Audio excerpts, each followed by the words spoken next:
Hello guys! Hello Scorpio! Welcome dito sa aking channel. Kapalaran 888. Welcome.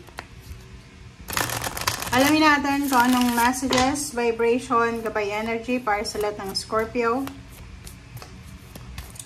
Kung bago ka sa channel ko, Scorpio, please like, share, and subscribe. Pakipress ang notification bell button guys para updated kayo sa mga videos na ina-upload natin. So, if matagal ka na sa aking channel, maraming salamat. Okay, first card mo Scorpio is balance. Tingnan mo. Kung gusto mong mapanood yung same sign mo na Pisces and Cancer, panoorin mo din.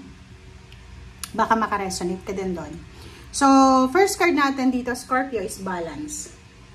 Balance card, sinasabi ng baraha dito Scorpio na for the month of May and June, take time to relax.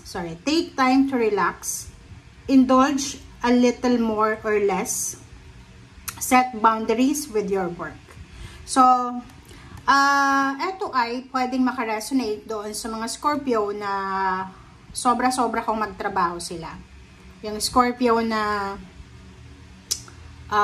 like yung wala kang off, walang day off, or yung parang graveyard shift, kung saan ka man nagtatrabaho.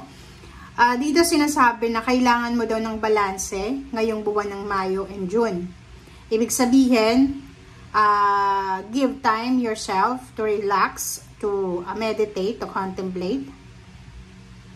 And next is, kailangan mong mag-set ng boundaries sa trabaho mo. So, kailangan may oras ka para sa pagpapahinga, may oras ka para sa pamilya, may oras ka para sa sarili mo. Yun yung pinaka-importante sa iyo ngayong buwan ng Mayo and June.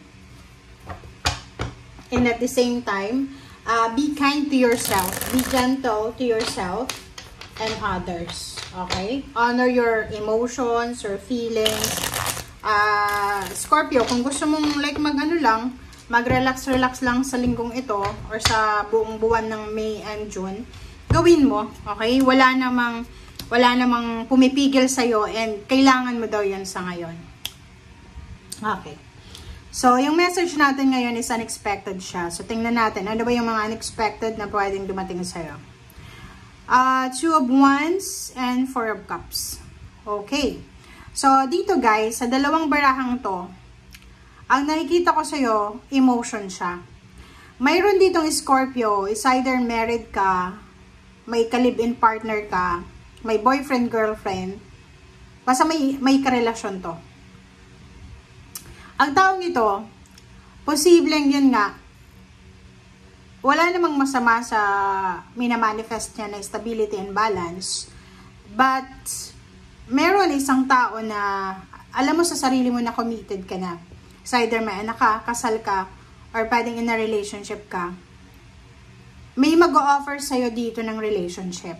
May mag-o-offer sa'yo ng like kasal. Pwedeng hindi ka pa kasal.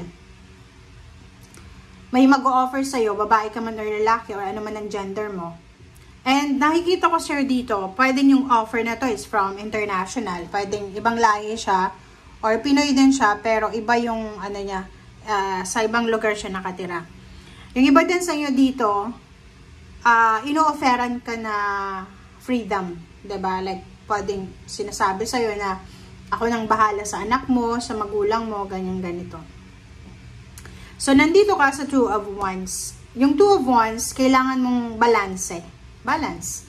Kailangan mo, so, ibig sabihin, hindi lang sa trabaho kailangan ng balance ng mga Scorpio, kundi sa ano lang, sa ano rin, sa relationship. Lalo na kung ikaw ay may asawa, boyfriend, girlfriend. Okay? So, sinasabi dyan sa'yo, Scorpio, na maging matalino ka daw. Okay? Maging wise, maging matalino. Wala naman tayong ano dito, wala naman tayong pakialam kung gusto mong makipagrelasyon, tanggapin yung offer sa'yo. But yung message sa'yo ng baraha, maging matalino ka. Okay? Queen of Rods. Oh, talagang ganon. So, yung baraha mo dito, sinasabi dito sa'yo na talagang meron ditong Scorpio na talagang gustong-gusto mo na ng freedom.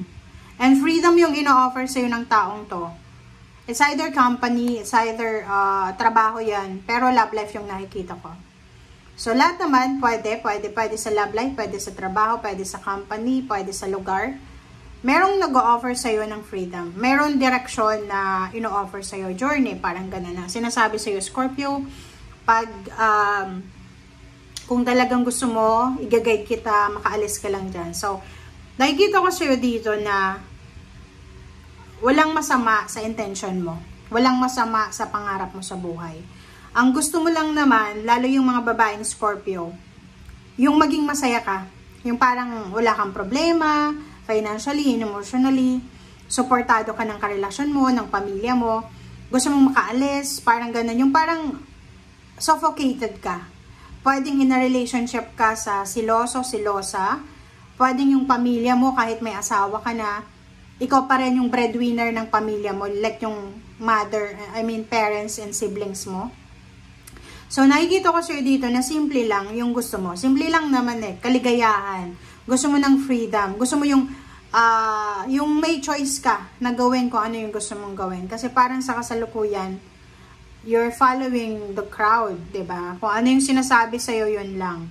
So, dito sinasabi ng barahan na oras na, ito yung unexpected, diba? Ang unexpected dito is may isip mo, Scorpio, na hindi ka naman pala tau-tauhan na pwedeng sumunod lang. So, you have free will na pwede mong sundin, diba? Impress and balance, same energy, sinasabi sa'yo dito, Scorpio, na kailangan mong alagaan ang sarili mo. Physical health, mental health, emotional health, okay? Walang sinasabi ditong pera, pero emotion siya. Makikita mo yung puso dito, ha?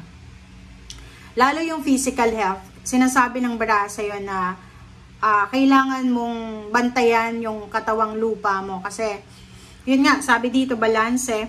Pag feeling exhausted, feeling drained, make sure na nakapagpahinga ka talaga. Okay? Kasi, ganun talaga ang buhay natin. Diba? Human being tayo. Hindi naman tayo robot. Kahit nga robot, sinacharge pag low-bat na. Diba? So, ikaw din, pag low-bat ka na, i-charge mo yung sarili mo. Diba? Spend time alone with nature, magpahinga, mag-relax. Okay? Sabihin, halimbawa yung iba, sasabihin, hindi, masasabi mo yan kasi hindi ka breadwinner. Yun nga yung sinasabi sir dito. Kumbaga, you're aiming for freedom. Pero, hindi mo makukuha yung freedom na yan kung hanggat hindi mo, kumbaga, ginagawa ng paraan. Okay? Seven of Cups, sinasabi ng baraha dito na isang unexpected choice and option ang posibleng ibibigay sa'yo ng universe. 77 siya. Sinasabi ng baraha na posibleng mayroon kang hinihintay. It's either promotion, salary increase, or pwedeng may hinihintay ka na pera, may hinihintay kang offer, may hinihintay kang graduation or endings or any achievements or satisfaction or accomplishment. And nakikita ko sa'yo dito na makukuha at makukuha mo yan. Okay? And if in case may pinagdadaanan ka, yung parang yung financially, parang drain yung bank account mo or alam mo yon yung nagsabay-sabay yung emotion and then money. Sinasabi ng baraha sa'yo dito na magpakatatag ka daw. Okay? Be strong, be courageous. And courageous ka naman, masipag ka. Yun yung maganda sa mga Scorpio. Masipag sila, madiskarte. Kaso lang, minsan, sobra-sobra yung ginagawa nila na kailangan talaga ng boundary, kailangan talaga ng rest. Okay? So, dito nakikita ko sa'yo dito na posibleng meron na possibilities. Yun ang hindi inaasan, unexpected na pwedeng mangyari sa iyo, Scorpio, is yung mga offer, like financial offer, business offer, investment.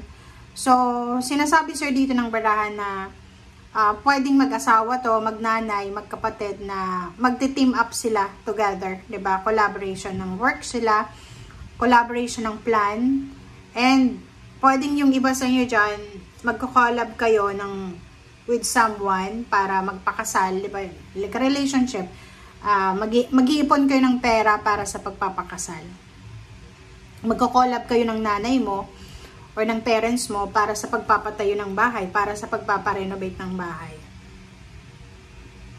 Magko-collab kayo ng friend mo para matuloy yung travel nyo, parang ganun. So, nakikita natin dito na kailangan ng stability. Okay? Kailangan mo ng balance, kailangan mo ng stability. Okay? So, yun yung pinaka-message sa'yo ngayon ng baraha. Thank you guys. Bye!